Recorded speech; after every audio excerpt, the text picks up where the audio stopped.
Hello, everyone. Welcome to It's Sybil. I am Sybil Wilkes, and it's George Wallace Day. Hello, Mr. Wallace. How you doing?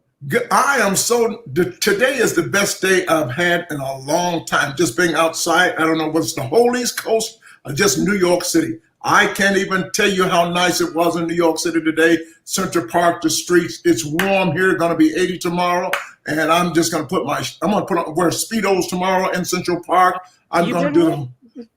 You've been warned. I'm just having a wonderful time. So much good news today. You know, the Rolling Stones. You can go from.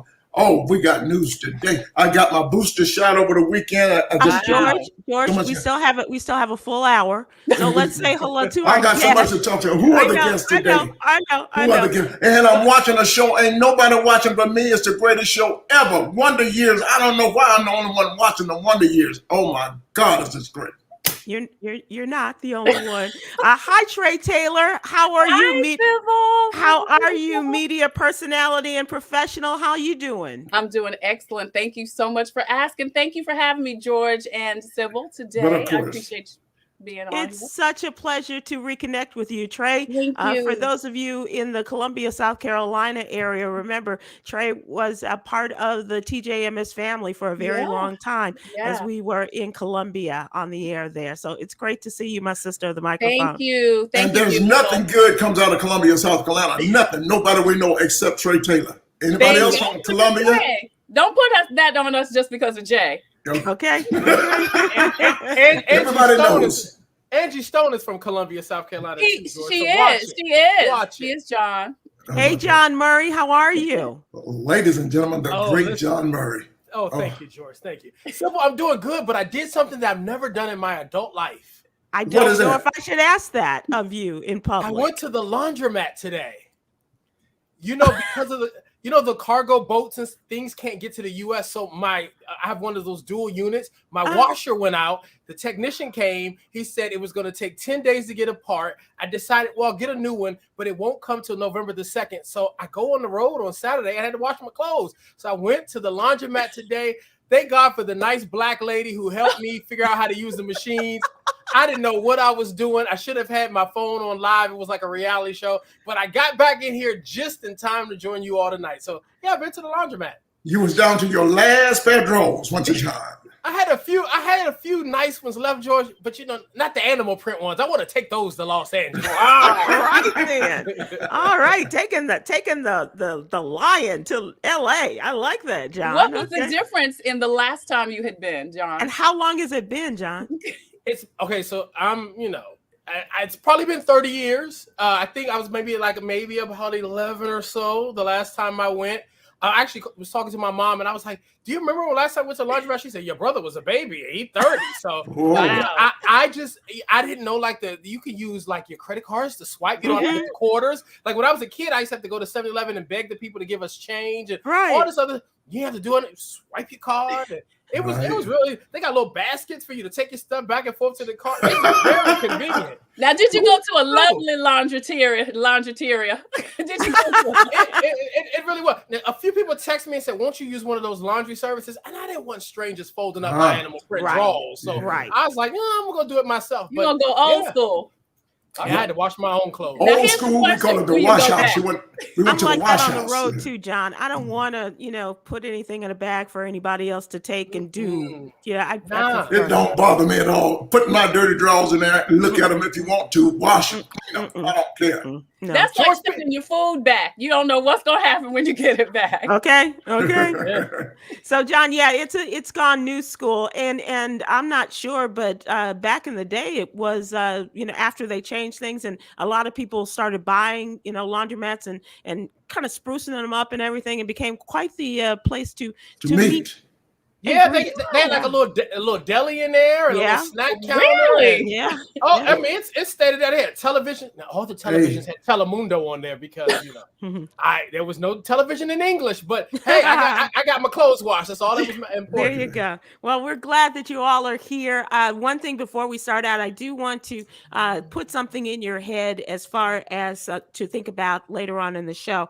All week, Yogi's Jewels have been focusing on music that inspires. So I'm I'm asking you all to think about, not share it yet, George, but think about the music that inspires you, and we'll get your choices and your songs later in the show. So let's talk about what's topical.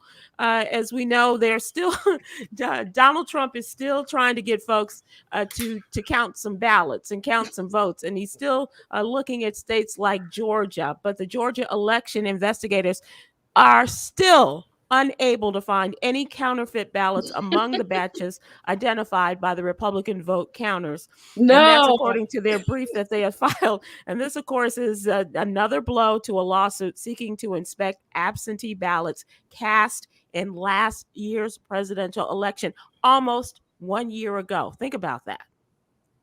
What do you think? Waste of time, effort, energy, money. And why is anyone still entertaining this? And who's paying for this? Exactly. And that's what a lot of folks are saying.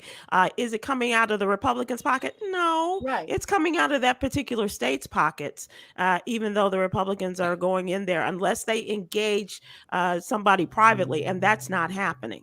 Yeah, it just is so surprising that he still has the juice to influence people to do certain things like this. That's just unbelievable to me with everything that has happened. Does it scare you, John? Well, Trey said, him having the juice. I say don't drink the juice. The people who have joined the cult of Trump, they are so brainwashed. They're also the same people that follow Q. They're also the same people that believe Jesus is white. They really got, there's a strange disposition going on there. This is what I really think should happen. Trump is desperate for headlines and attention. He's not getting the media fanfare that he once did. He's not being exploited for ratings, because we know that the cable news networks used him to drive up those numbers. And so he doesn't have social media. The only thing he can do now is go do these speeches, or maybe call into Fox News or something and regurgitate the ssame old lines. We've got to stop giving him attention. This man got something like $5 billion in free airtime on CNN alone going into the 2016 election. We've got to ignore him. The best thing you can do with somebody like him is pay him no mind. Yeah. It's like a bad, petulant child. Yes. You just want to just say. Now, Sybil, I would spank a bad, petulant child. And there's a lot of people that wish they could spank Donald Trump, George Wallace included. But Trump may like that though, John. But he may like to be spanked. Well, I think Stormy Daniels said she spanked him with that Time magazine cover. So you're right about that, Trey. But he's the type of kid that you put in the closet, you lock the door, you throw away the key, and you ignore him. Let him scream until Child Protective Services come and ring your doorbell. Yeah. Like my niece, Amara, when she was 5, she used to say, ignore him, Auntie. Just ignore him. Exactly. So let's just have Amari tell everybody that. George, this is in one of your states. This is your home state, in which, they're still trying to find those 11,870 ballots that Donald Trump told Raffensperger and the governor that he needed in order to win Georgia. Listen, I've known Trump before he became Trump. He's a BSer. I'm a BSer. All of us know each other, okay? So we don't know each other, but we know each other. I don't like Trump. I'm looking at Trump Hotel right now. When I walk down the street, I have to walk on the other side of the street. So I'm ignoring Trump, okay? I don't want to talk about him. I'm ignoring him, yeah. Never liked him. So I don't want to even talk about it. Why don't we just, I almost said a bad word. I almost said. So let me just give you a little snippet of something that we're covering in the What You Need to Know newsletter. And this is something that he has announced, but he really doesn't have any place to announce it because he's been bounced from Twitter, right? And other things like that. But word is that he is encouraging Republicans not to participate in the 22 and 24 elections until this whole fraud thing, and I do use air quotes, until this whole fraud thing is cleared up. I love that idea. I can get behind that. Yeah. Wonderful. Why not? Don't show up. Please and thank you. Because I imagine, governors like yours, governors like the one in Florida, they're like, wait, we're going through all this voter suppression, and now you're just going to tell our people not to show up. Thank you, Trump. Yeah, okay. Herschel Walker, Vernon Jones going, wait. Oh, speaking of your friend, how is Vernon Jones, George? Hello, my phone Okay, went out. so let's keep it moving, and I want to know what you all think about the Rolling Stones and their decision to remove their 50-year-old song Brown Sugar from their playlist due to the lyrics that depict slavery. They retired the 1971 song from their current tour. For now, it's the old folks tour, as we know, surrounding the controversial lyrics that depict slavery, rape, and drugs. Right. And this is what Keith Richards said. You picked up on that, eh? And they refrained from playing it. He added that he doesn't understand the controversy. That's how old and disconnected they are. Right. And he says, I'm trying to figure out with the sisters quite where the beef is. Didn't they understand this was a song about the horrors of slavery? But they're trying to bury it. And at the moment, I don't want to get into conflicts with all of this. They just don't get it. What do you think, John? You know, listen, they performed the song for 50 years and nobody said a word. Right. They've made all the money they're going to make on it. Like, let them old fogies get on stage and shake that brown sugar to that brown sugar. You know, I understand we're in this fix-it society. And listen, maybe it's time for them to maybe just go in and adjust some of the lyrics. You know, do like we do with the national anthem. That's cool. Take out the bad verse. But, like, you're completely taking a song out of your set at this stage in the game. I had the same conversation with some friends of mine who have had hit singles that were penned by R. Kelly, and they were like, well, I don't necessarily feel comfortable singing these songs because I don't know the mindset of the lyrics. Did you cash those checks? Yeah. Did the people buy tickets to come sing the R. Kelly song? Right. Just maybe skip a lyric or two and tell the people, you know, now when I sing this, I don't sing it with the same meaning that R. Kelly wrote it in. Right. You know, I just think sometimes we've got to figure out how to pivot and adjust and not dead everything. Well, I think it's a great decision that they made. That's a sign of a great band. They got so many other hits, they don't have to play that hit dealing with slavery in New Orleans. And why should a black girl be like a black girl? Why should she taste so good like a black girl should? They did a good job. Get rid of it. Don't do it. You don't have to work with it. You don't have to be tested or anything like that. But here's the thing. Okay, taste so good like a black girl should, and a black girl should taste good. But, yeah, but how about the slave ships coming in New Orleans? But why now? Why now? If the lyrics were racist now, surely they were racist 50 years ago. Who thought that now is the time to stop singing this song? And maybe they did. Maybe they did. They said, you know what? That's a racist song. Let's get rid of it. He don't even know why they're not singing it anymore. Right. He's confused. Yeah. He's confused, but now he knows. A couple of years ago, a music producer accused the band of glorifying slavery, rape, torture, and pedophilia, adding they've brazenly gotten away with this jeering harassment for decades, and he called for the songs to be removed from the radio as well. Trey, like you, I'm like, well, why now? And I'm thinking maybe their ticket sales aren't as great as they should be or they'd like them to be, and perhaps this is an opportunity to get a little attention and let people know that the Stones are back out there. The Stones are like the white version of Frankie Beverly and Maze, though. Simple. They can tour all year long. They don't have to put out new music. People are going to see that big open mouth and that tongue hanging out on the stage, like and the dancing. Yeah. It's, you know. And these the same lyrics? I don't think the Rolling Stone fans really even care about. That's true. But are these the same lyrics as the Star Spangled Banner? Same lyrics. Slavery. But again, we don't sing that lyric in the song. If I was them, I'd come up with some new medley as a part of the show and maybe just sing the chorus, not get into the verses. That way you give the fans a taste of that brown sugar. Why don't they play the music and just let the verses of the brown sugar? Why don't they play the music and let the fans sing the song? Because them white people I almost said something. Because them people in the audience gonna sing the lyrics if you just play. They don't know but two words in the lyrics. Brown sugar. That's all anybody knows. After 50 years, their fans know the words. Yeah. Brown sugar. That's all you know. It is to John's point, just like we know every lyric to Before I Let You Go. That's right. Southern Girl. You know. That's right. They sang the hell out of it at the Super Bowl, didn't it? It's good music.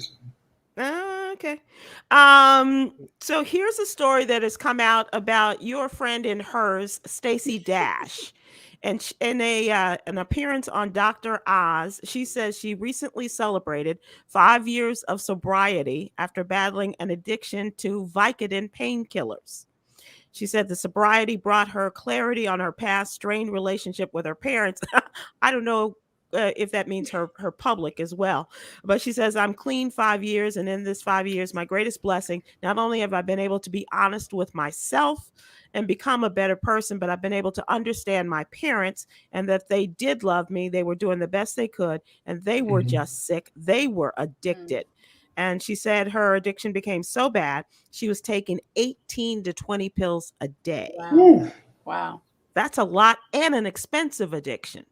It doesn't account for some of the things that she said on the on Fox News, but she does say that those things that she said about President Obama in 2016, disparaging remarks about him and transgender people should go to the bathroom in the bushes because she didn't want to put her children's safety at risk. These were statements that were made, I guess, maybe at the end of her addiction, before she started to get clean. What do you think, George? Well, you know what they say, when you're high, that's when the truth comes out. Yeah. The truth serum is in the form of alcohol or drugs quite often. And listen, glad that she has come to the realization that, you know, she had an addiction and that she's doing better and she's trying to, you know, work all her issues out. I mean, I don't like her. I'm through. Dash, well, Trump. I don't think Trump. Dash. I don't think you're alone. I don't think you're alone in that, George, and not liking her. But I just think now, you know, discussing this on Dr. Oz, John, is that enough for you to perhaps give her a pass, or say, you know, as Trey said, she was just speaking her own truth?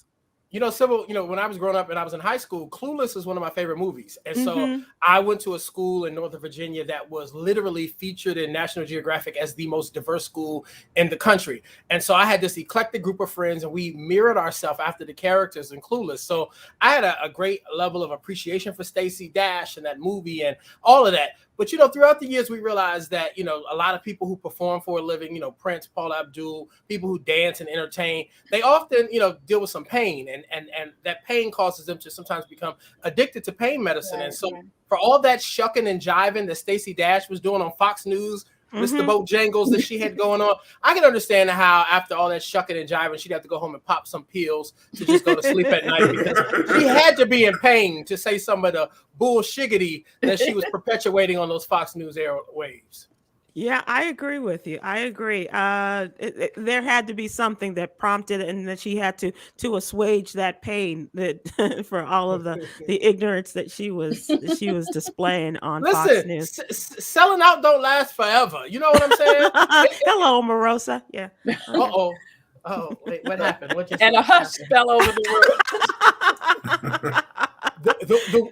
The words directed at Omarosa are that of Sybil Wilkes and not of the guest, John Murray. Hi, Omarosa. I'll talk to you in a few days. Good to see you. Hope all is well with you. You know what? And I'm good with that. Right, Kim? Yes. Really? I mean, we have that discussion about Omarosa. So I'm going to act like Sonny Hostin on The View and just go. Okay, John, you were so right. I was thinking about that when I was watching them. So here's the other thing about Stacey. I think it's interesting that she's picking and choosing what she is excusing the drug addiction for. Okay, so I was on drugs when I said this, and this, not that. Right. Talking about her relationship with her parents and as opposed to some of the things that she may have said politically. Very interesting. And when will Candace Owens come out and confess her drug addiction? The views expressed by people on this She's sure to do it next, John. Okay. She's up or next. At least mental illness, Trey, you know. They're coming out. Who was that? The mind is a terrible thing to waste, you know. Let's talk about what's really going on. This is when we take a deeper dive or allow people to have a little fun with some of the questions that we come up with. And so in our What's Really Going On segment today, lady and gentlemen, I'd like you to think about Bosses Day. It is upon us.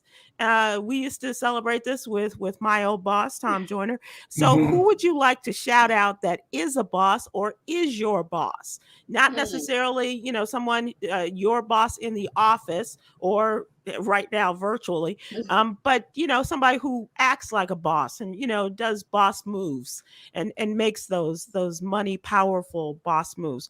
So let's start with you, John. Do you have a shout out that you would like to give? And we're also inviting people to give their suggestions as well.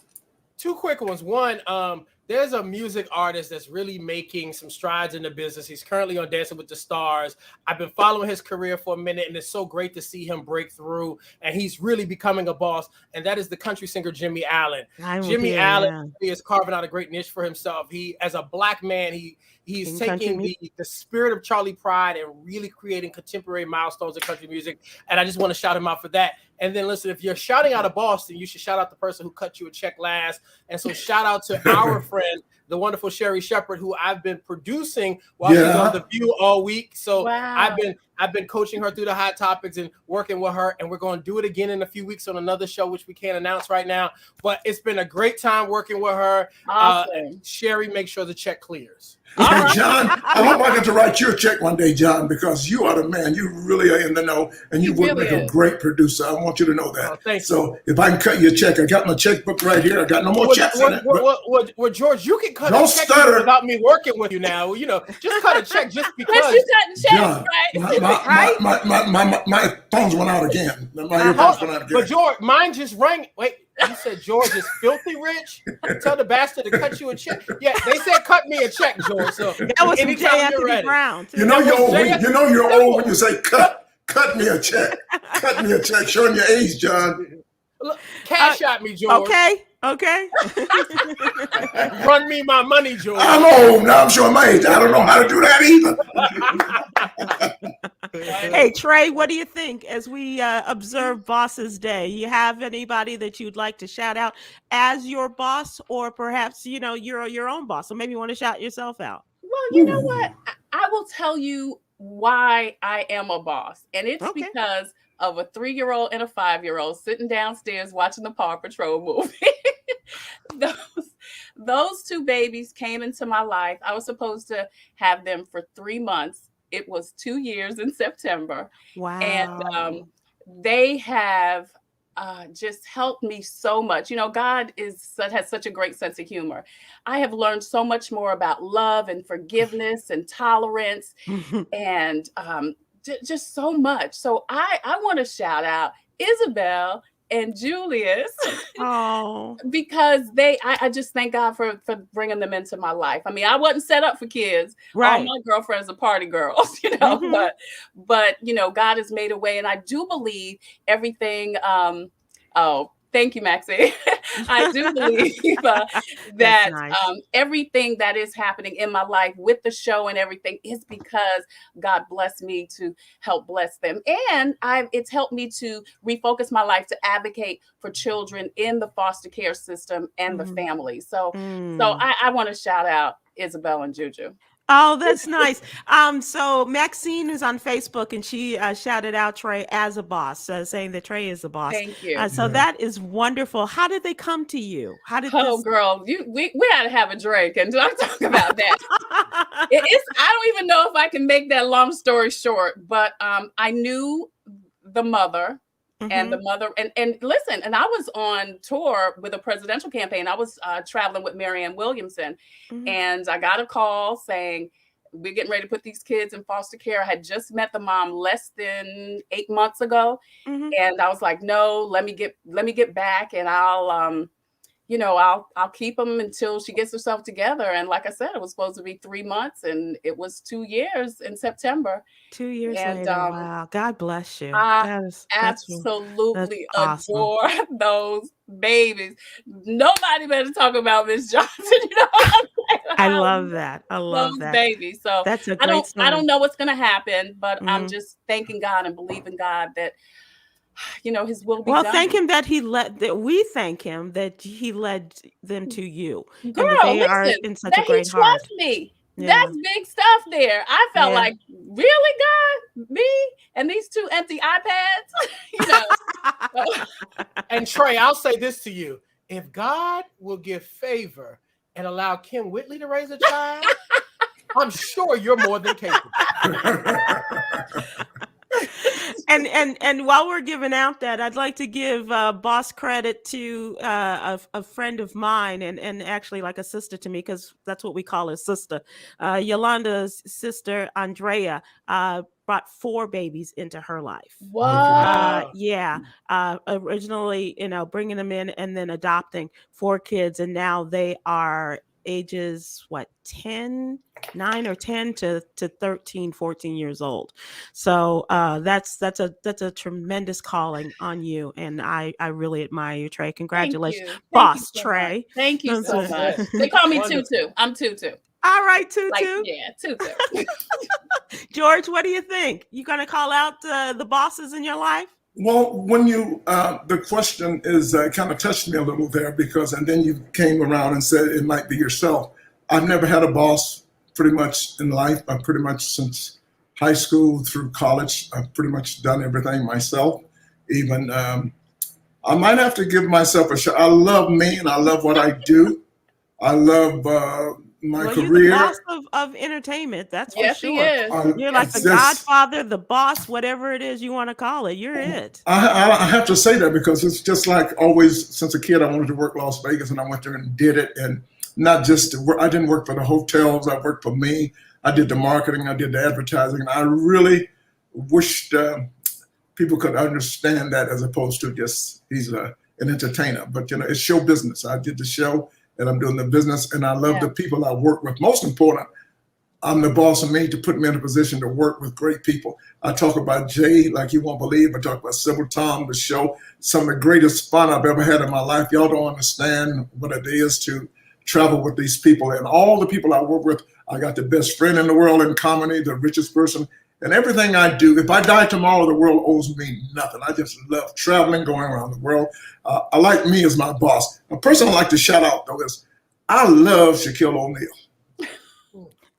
I love what he's doing with his life. He's a boss, Is he a boss of what? He's getting. Yeah. I mean, he's in every commercial. I actually called the police the other day, 911, because I saw a commercial and he wasn't in it. I thought he was missing. So, but I do admire this guy. So as a boss, I think I admire a lot of people. I admire Oprah. I admire a lot of good people if I keep on. Absolutely. That would be John's wife, Oprah Winfrey. Is that right? Yeah. Oh, she was on one of my Christmas cards. That's another story for another day. But Sybil, I will say this. If I die tomorrow, the record shows that George owes me money. I just want the world to know that. And I want to say this, I love George. George has been, I was telling you this privately on the phone about a week ago. George has been such an encouraging force in my life. There were 2 people that I called right before I decided to quit the Tom Joyner Morning Show. I had 2 good jobs and a bad economy, and I left both of them because I was miserable. And that was calling you, Sybil, and I called George Wallace. He said, young man, you don't stay on a job if you're not happy. When you make some money, you go find something else to do. And literally, he convinced me to leave the job. And so George and I have privately, I've been pushing him. We've been brainstorming. I really want George to do a documentary on his life. The way that this Black comic went and took over Vegas and did these milestone things is a story that needs to be told. And so, George sometimes plays himself a little small, but George is really an innovative groundbreaker in this business. And we've got to make sure, and even in all the silliness, we honor that and recognize the greatness that he is. Yeah, that's true. And to give you your roses now, George, because the effect that you've had on so many lives, and we're all nodding in agreement with the things that are being said about you, but you're a trailblazer, you're a groundbreaker, and you are a boss. And continues to be. That was a PR problem. That was a PR shows on right now. That's right. There was a PR situation in Las Vegas this week where they came out with an article that said Barry Manilow has now broken the record for performances in the city of Las Vegas. And Elvis was previously at 666. So Barry Manilow has now broken that record for performances as a headliner. And my PR people got into it and said, hold on a second here. So I went in there for 10 years, every night, at least 200 shows a year. Wow. We've done at least 3,000 shows in Las Vegas. With the years I went in with Tom Jones and Diana Ross. And so I've done over 3,000 shows and the longest running show ever for Black African-American in Las Vegas. So So PR wise, we probably perform more than any most That's entertainers in Las Vegas. Well, that's a message we need to get out there. And the next time we love on you the way that we did, George, your ass better cry. I'm holding my John. I got a roll of tissue right here. I'm crying. I got bounty. That's not what you're using that tissue for, George. But if Barbara Walters would have said what me and Sybil said, you would have been in full tears, George. That's right. That's right. Because that's what she's so good at. We're following in her footsteps, and you not giving us any of that. That's what... But Sybil, you know what? Nobody ever had a roll of bounty to crown. You know what? This is the clicker picker up. Okay, this is the clicker picker. We know, Rosie. Okay. Yes. Piggyback on what John You know me. said I keep about tissues George. and things to wipe with me. That's my. Yeah, go ahead. Okay. You're Thank telling you, on George. yourself. Go ahead, Yes. Trey. Thank Please, you. I please. just wanted to piggyback on what you said, John, because George and I have not known each other that long, maybe a year. He's been doing my show. And he has, like you said, John, he has just been such a supportive, inspirational, motivational person in the industry and has just taken me and shared with me and been there for me, you know, and he doesn't have to come once a month on my show, but he offered when someone else who we, you know, won't name that is from Columbia, South Carolina, that's a comedian that used to be on the Tom Jones.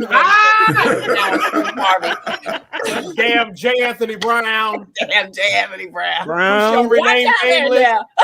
You know, and George said to me, I'll do it. I'll do it. I'll come on the show. And I too appreciate how you just bring people into your circle. You invited me here to be with Sybil and John and you today. And I am so appreciative because here's the thing. We don't have to do that.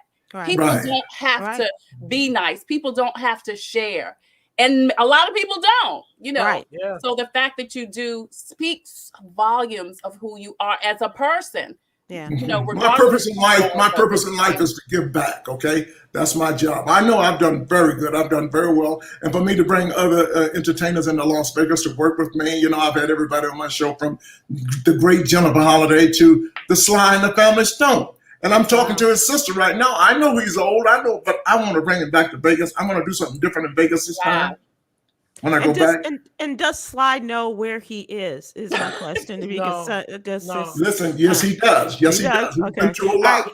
Nikki J says that, yes, George, I make sure I watch every Thursday to see you. She says that on YouTube. Laughter is great medicine. And they don't call you Dr. Wallace for nothing. Exactly. Absolutely. I see all my patients at one time. And all my patients walk out feeling much better than they do when they leave the doctor's office. That's for sure. That's for sure. That is for sure. And every doctor can't say that. Every doctor can't say that. Amen. All right. So let's talk. Oh, Michael Stallworth. All right. Shout out to Sybil, who provided me an opportunity last November and January to share some election analysis and history. Good. And Michael Stallworth on Facebook, we depend upon you for those statistics and all those great pearls of wisdom. Did you say statistics? What did you say? Did I say statistics? You said statistics. Statistics. So whether they are statistics or what is the word that you cannot pronounce? we thank you for that. And so, Michael, thank you for watching us and for still being a part of this. I appreciate Words it. I can't pronounce. All right, let's go to what you need to know. That is our newsletter, Trey, and we encourage you to please sign up. It's absolutely free. It'll be in your email box every Monday through Friday morning. And we do what we learned on the Tom Jordan Morning Show to super serve the African-American community with our points of view and giving stories, especially regarding to Black folks. We talk about politics. We talk about health, and especially the COVID pandemic, which you know a lot about, Trey, and you will get information on what you're doing with that. Also, we have health and wellness, and we have, as we did on the Joyner Show, we have an HBCU corner as well as the Little Known Black History Fact. And we have some really dynamic young people who work with us who give us their stories on social justice activism as well as what's going on around the country. So let's start with a situation that's very concerning. in the U.S. Congress, and especially in Texas. As you know, Texas is a hotbed of Republican activity and trying to do away with so much of the Black vote, as well as trying to discriminate against people when it comes to voter suppression, and now in redrawing the districts, the congressional districts. And one of those concerns is in Houston, Texas, where they have now redrawn the map that will put the great Sheila Jackson Lee and the great Al Green, the politician, not the singer, in the same congressional district, meaning they would have to run against each other. That's what they're trying to do.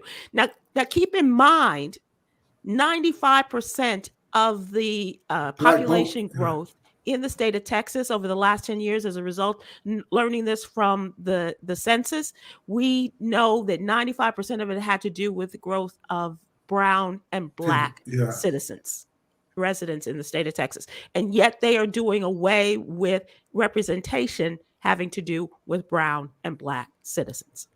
Well, so I think it's a multi-layered scenario. I think, they've been trying to suppress the Black vote. We talked about that kind of jokingly earlier. But I also think that the Republican infrastructure has had it out for Al Green, because remember, he was the first congressman that started the impeachment. On the day he walked into office. Every other day he was entering articles of impeachment on the floor of the Congress. And, folks laughed it off early on, but, now Trump is the twice impeached, disgraced former president, and Al Green really kind of set the tenor for that. And so putting him up against Sheila Jackson Lee, who was also, listen, she's never met a microphone that she didn't like talking to. She's a loud and vocal mouthpiece. For the good, absolutely. And so, this is, Republican dirty politics at its best. And I really hope that they find some form of way to be able to circumvent this from happening the way that the GOP would like for it to. I agree with you, John. It's going to be interesting. They're not going to fight each other. They've said that. They are not going to go into a contest against each other. They're going to fight the system. And the problem is, if you think back to what we have talked about, you guys, in regards to the 2013 Supreme Court decision in which they gutted the Voting Rights Act, and they took out what they call the pre-clearance, where when you do something like this in racist and discriminatory states like Texas, when you do, it used to be when you did this, you had to go to the federal government and let them know and get permission. They took that out in 2013, the Supreme Court did. And so now the states like Texas and Georgia and Florida, they have free, Mississippi, they have free reign to do this. Yes, exactly. And so it's going to be interesting to see how this all falls out. But here's the other part, and I'm going to, till the day I die, you got to get involved, because as it happens in Texas, it's going to go through the ranks of the states throughout this country. Texas is the testing ground for what the GOP is trying to do in other states, other cities all across the country. Yep, you're absolutely right, John. And so whether it's the rights of women and their bodies is being taken away, whether it's voter suppression, whether it is taking away our representation, they're doing it, and they're going to do it elsewhere too. And Florida is another one of those states that's showing it how it's done. Sybil, what can you guys do in Texas with the two people running? What can we do? Nothing? Well, hopefully we will get an opportunity for this to go before a judge, and they will take their case to the courtroom, and we'll see what happens there. But in the meantime, if you can register to vote, do it. Because here's the other thing. The people that did this, starting from the top with Greg Abbott and his lieutenant governor, you can vote them out next year. They're up for election. Gotta go right now. Right. Yep. Exactly. And all of the Republicans that put together these maps. And they said it's not racially discriminatory or anything. That was, well, really? Okay. Right. Okay. Let's put your hand on a stack of Bibles for that one. All right. They don't give a damn about no Bibles. They don't care. Oh, fake ass Christian Sybil. John, can you say that? Can you say fake ass Christians? Yes, it's the whole evangelical Ku Klux Klan members. Come on now, Texas is a very religious state, very religious. Some of the biggest preachers in the world in the state of Texas. Come on now. And they're also probably in cells next to other crooks. Ding, ding, ding, ding, ding. There you go. Let's talk about, for those of us who have family members who are getting Social Security or the SS Security income benefits, there has been a cost of living increase that's going to kick in next year. And George, you don't get Social Security. The hell I don't. Well, I'm at an age I get Social Security, I get my pensions, I'm taking every damn dime I can get before I die. I'm taking every damn. I don't give a damn if y'all go broke. I want my money, okay? Give it back, George. Give it back. Give it to somebody that needs it. Give it to exactly. Right. Don't tell him to give it back. I keep telling him to run me my money. Send it over here. Give it to John. My John is talking so much, I'm gonna have to send him a check. you money hoarding bastards, cut me a check. Okay, John, just let me say something as your friend. I ain't never seen anybody bag like that. I've never seen anybody bag like that. I can't get on that Stacey Dash. Damn, get on your knees, man. Get on your knees. I don't need the money that bad. I think maybe he's gotten into some of Stacey Dash's old stuff. Right. Y'all crazy. Blame on the Starbucks sip. Was something about the sugar here got me worked up tonight. That's what it is. That's what it is, John, because you've been working so hard and living a clean life, eating clean and everything, and you get a little of that caffeine. Oh my God, George. Is there any sugar in that? No, ain't no much sugar there. Well, it's laundromat energy in Starbucks because as many people go over there over and over again and spend their whole check on a coffee. Something's in the coffee. Shown up. What's the name fell out at Starbucks yesterday, right? Howie Mandel. Howie Mandel, yeah. Yeah. Have you heard anything about him, George? Yeah, he's okay. His sugar was low. Yeah, that's what they said. Yeah. Okay. So he's good. He reported out that he's good, and he's just dehydrated also. Somebody shook his hand, Sybil, and he fainted. You know, he's a germaphobe. His OCD self freaked out. Yeah. So as I was saying, the Social Security increase is going to be about 6% next year. And so you want to tell your meemaws and papas, as well as, you know, I mean, when I was a kid, my dad died. I would get a Social Security check too. So you can go to school. I got that too. Yeah. So, you know, that helps a lot of folks from a variety of ages. It's not just for the elderly, like George Wallace. But this cost of living increase, the question that Cameron has asked, our Cameron Riley, a political contributor, is it enough? Right. Because it's been so long since they've had a real cost of living, and 40 years since they've had the raise. Yes. 40 years. So here we are with. It's not 40 years since they had a raise. It's 40 years since it's been this amount. This large. It's large. That's what I thought she meant. But here's the other part about it. Everything is going up even more, and we're surely seeing that at this point as we are living through this pandemic, and the cost of everything is. You mean the cost of living is going up? You mean like if I go to Walgreens right now, I can't find stuff in the store because the cost of living is so high, people are stealing everything off the shelf. Not only is the cost of things going up, but the supply chain has broken. So that people aren't able to get those things. So, you know, supply and demand, that's pushing the prices up. Well, you know, Sybil, they said with this almost 6% raise, it's going to be on the average under $100 a month more. Right. Right. Well, that's going to be okay. Yeah, that's really not significant if you think about it. It's not. But when you think about people, you know, they were getting $113 a month. That's not conducive to any kind of living. You know, I mean, you know, George spends that. Look at that bottle of Coke. And I'm in New York City too. I think I hadn't been in New York in a long time, and I sent my clothes to the cleaners. It costs $8.95 to have a shirt dry cleaned. I'm going, I called them because I thought that was wrong. Don't you think that's a lot of money? I don't even know whether to buy shirts or not, or just buy new shirts. The cost of living has gone crazy.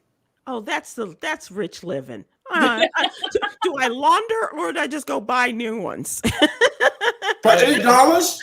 And Sybil, that was $8 without the starch. George, I'm still looking for the $1.99 dry cleaners. You know, I know that's right.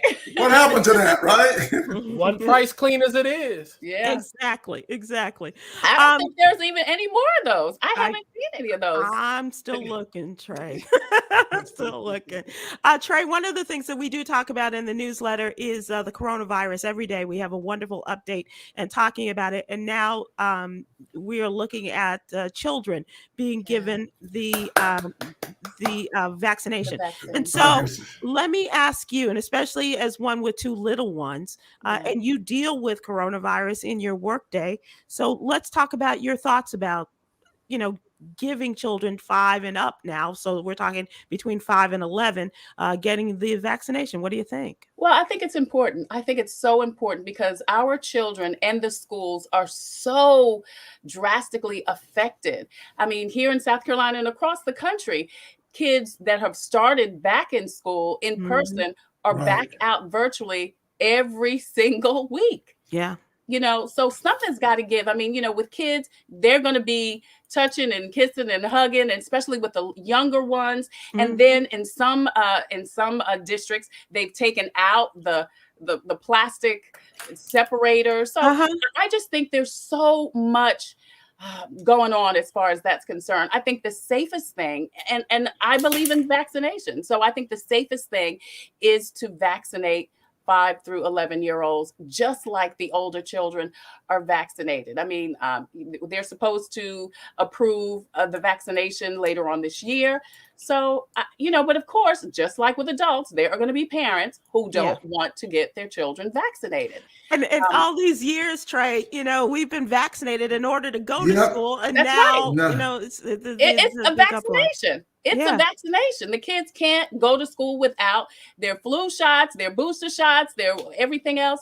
Get them vaccinated. And then, but I think the interesting thing is the mask thing with children. Like with my two, they're used to wearing masks. It's not a problem with them. They're little to wear masks. So that's not as big of an issue. And the mask doesn't truly, as we all know, 100% prevent the coronavirus, especially, again, if the mass is down here or up here, across the head or wherever.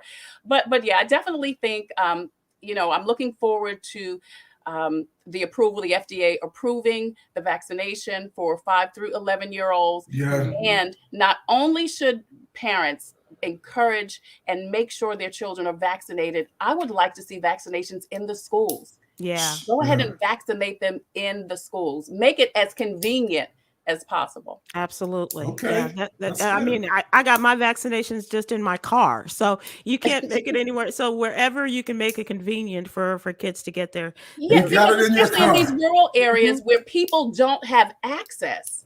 That's the other point. In rural, America, people don't have access and they can't get to different places to get their vaccination. So again, give it to, go where the people are. The kids are in school, go get the vaccinations, done in school for these children. And speaking of vaccination, at my show in Nashville, Tennessee, November 27th, I'm requiring everybody to be vaccine. Okay, all shots, flu shot, shingle shot, once you get all slingshot, everybody's got to get a shot when you come to my show at the Bridgestone Arena. Miss Audrey Cox, everybody down in Nashville, Tennessee. Okay. What about a tequila shot?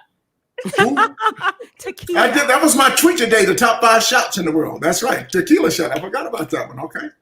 Trey, while we're talking about coronavirus, tell people about your show and what you do in Columbia. Oh, yeah. Thank you, Sybil. It's Coping with COVID, updates on the pandemic and information to help people thrive and survive COVID-19. It airs Wednesday, Thursday, and Friday, 2 p.m. Eastern Standard Time on Facebook, on Instagram, and on YouTube. And again, it's a 1-hour show that really focuses on everything. Here's the thing.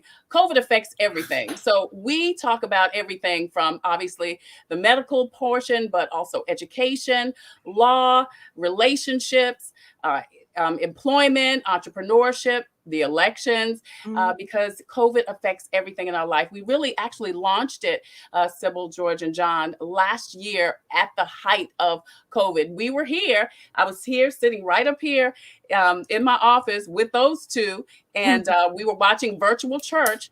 and I was being a cafeteria worker,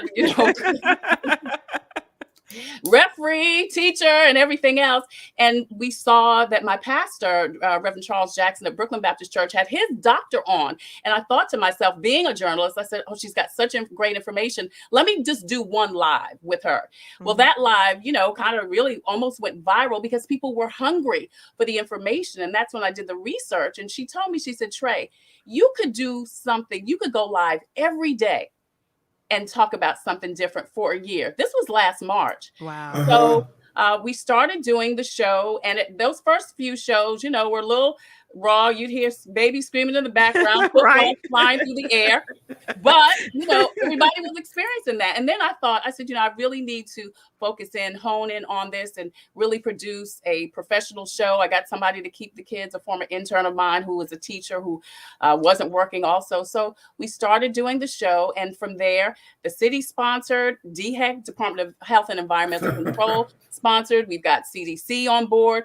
So we've done very well because they recognize too that there's such a large population, as we talked about, Sybil, that only get their news and information from social media. Right. People are not watching CNN, MSNBC. People are certainly not listening to NPR, look, a newspaper, that's a dinosaur. People are going to social media to get their information. So we provide credible, valuable information and real-time answers to people's questions. And they have access to local, state, and national newsmakers that they would not have access to. So I've been just so excited, not only about doing the show, but about really making sure and shut up, George, advocating for great information online. Yeah. I don't want to talk about Facebook, but I guess I'm getting ready to. But, social media has got to become more responsible. Yeah. And that's a whole nother conversation. That is. Right. That it really is. Yeah. I mean, they have a little drop down for news, but who knows that it's there? Yeah. Nobody even knows that it's there. So, I'm trusting, hope, and believe in God that, we will have the opportunity to expand the program, do more.